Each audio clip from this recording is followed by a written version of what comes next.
war has been a defining force in human history, shaping civilizations, cultures, and borders. The earliest recorded war in history took place in ancient Mesopotamia, a land known for its pioneering civilizations. The conflict between the city-states of Lagash and Umma around 2450 BCE is the oldest documented war, recorded on clay tablets and stone monuments. This war, fought over land and water rights, set the stage for the structured warfare that would dominate human history for millennia. The rise of the Sumerian city-states by the mid-3rd millennium BCE, the land of Sumer, modern-day southern Iraq, was divided into several independent city-states. Each city-state had its own ruler, patron deity, and territorial claims. Among them, Lagash and Umma emerged as significant centers of power, separated by the rich agricultural land of the Guadina region. This fertile land,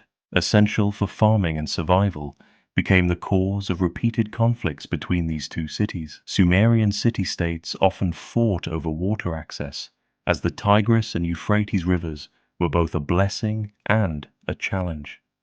Control of irrigation channels meant the difference between prosperity and famine. This ongoing struggle for resources laid the foundation for one of the earliest recorded wars in human history, the first recorded border dispute. The origins of the war between Lagash and Umma can be traced back to a border dispute over the Guadina region. Ancient inscriptions, particularly the Stele of the Vultures, provide details of the conflict. According to these records, Umma's ruler Ush violated an agreement by encroaching upon Lagash's land. The boundary between the two cities had been previously established under the supervision of Enlil, one of the chief gods of Sumer, signifying divine authority over territorial claims. A treaty was made, and a boundary marker, a kuduru, was set up. But Umma repeatedly ignored these agreements, leading to tension and eventual war. King Eannatum and the war campaign. The war escalated under King Eannatum of Lagash, a powerful ruler who sought to assert dominance over the region. Determined to reclaim his city's land, Eannatum led a well-organized army against Umma. His military campaign was one of the earliest recorded examples of large-scale warfare, involving disciplined infantry and strategic battle formations. According to the Stele of the Vultures, Eannatum's forces crushed the army of Umma, killing many of its soldiers. The battle was brutal, with Lagash's troops advancing behind a phalanx-like formation, using spears and shields to push back their enemies. The Stele depicts birds feasting on the bodies of the fallen, symbolizing the destruction of Umma's army. After his victory, Eannatum forced Umma into submission, making them pay tribute to Lagash. He reaffirmed the boundary markers, reinforcing Lagash's control over the disputed land. However, despite this apparent victory, the cycle of conflict was far from over. The victory of Eannatum of Lagash over Umma was a significant moment in early recorded warfare, but it did not bring lasting peace. Despite Lagash's military triumph, the rivalry between the two city-states remained unresolved. Umma, humiliated but not entirely subdued, sought revenge in the years that followed. This part of the story explores the consequences of Eannatum's conquest, the rise of new rulers, and the continuation of hostilities that defined early Sumerian geopolitics. The long-standing conflict between Lagash and Umma reached its peak with Lugalzagesi's victories. After decades of war over land, water rights, and power, Umma had finally subdued its old rival. However, just as Lugalzagesi seemed poised to dominate Sumer, a new force emerged, one that would not only end this rivalry, but also reshape Mesopotamian history forever. This final part explores the downfall of both city-states and the rise of Sargon of Akkad, the man who built the world's first empire. Lugalzagesi's expansion and the unification of Sumer following his conquest of Lagash. Lugalzagesi did not stop. He sought to unify Sumer under his rule, an ambition that no previous Sumerian king had fully achieved. His campaigns extended to cities such as Ur, Uruk, and Kish, and he established his capital at Uruk, one of the most ancient and prestigious Sumerian cities. For a time, Lugalzagesi was the undisputed ruler of Sumer, He claimed that Enlil, the supreme god of the Sumerian pantheon, had granted him kingship over the land. Inscriptions describe how he controlled trade routes and expanded his influence westward, reaching the Mediterranean. His reign marked the first real attempt at political unity in Sumer, but just as he seemed invincible, a new challenger emerged from the north, Sargon of Akkad, a man of unknown origins who would go on to change history.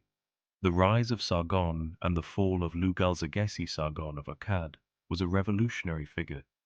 Unlike the rulers of Lagash and Umma, who came from noble Sumerian families, Sargon's origins were humble. Some legends say he was the cupbearer of the king of Kish, before rising to power through ambition and military skill. Around 2334 BCE, he overthrew the king of Kish and began his conquest of Sumer. Sargon's army was different from those of previous Sumerian kings. It was professional, well organized, and capable of sustained campaigns. When he turned his forces against Lugalzagesi, the once powerful ruler of Umma could not withstand the Akkadian onslaught. A decisive battle took place, and Sargon crushed Lugalzagesi's forces, capturing him and parading him through the streets of Nippur in chains, a powerful symbol of Akkadian dominance. With this victory, Sargon ended the centuries-old conflict between Lagash and Umma by conquering both cities and incorporating them into his newly formed Akkadian Empire. The creation of the First Empire. With the defeat of Lugalzagesi, Sargon of Akkad became the first true emperor in history. Instead of ruling just one city-state, he controlled all of Sumer and beyond, expanding his influence as far as the Levant and Persia. This shift marked the end of the independent Sumerian city-states and their endless wars. Under Akkadian rule, Sumer experienced relative stability, centralized administration, and cultural flourishing. Cuneiform writing spread, trade networks expanded, and Sumerian and Akkadian cultures merged. The legacy of the Lagash-Umma Wars. The wars between Lagash and Umma were the first recorded conflicts in human history, but they were not unique. They set a pattern that would be repeated countless times, rival states fighting over resources, power, and territory. They also demonstrated the early development of organized warfare, treaties, and state building. More importantly, these wars paved the way for the rise of empires. Without the prolonged conflicts between Sumerian city-states, figures like Sargon might never have emerged to unify the region. The Akkadian Empire, in turn, influenced later civilizations from the Babylonians to the Assyrians, shaping the course of ancient Mesopotamian history. With the rise of the Akkadian Empire, the independent city-states of Sumer, including Lagash and Umma, faded into history, but their conflicts remain significant as the earliest known wars, marking the beginning of the long and complex history of human warfare. The aftermath of Eannatum's victory. After his decisive victory, Eannatum imposed heavy tribute on Umma, demanding grain and other resources as compensation for their aggression.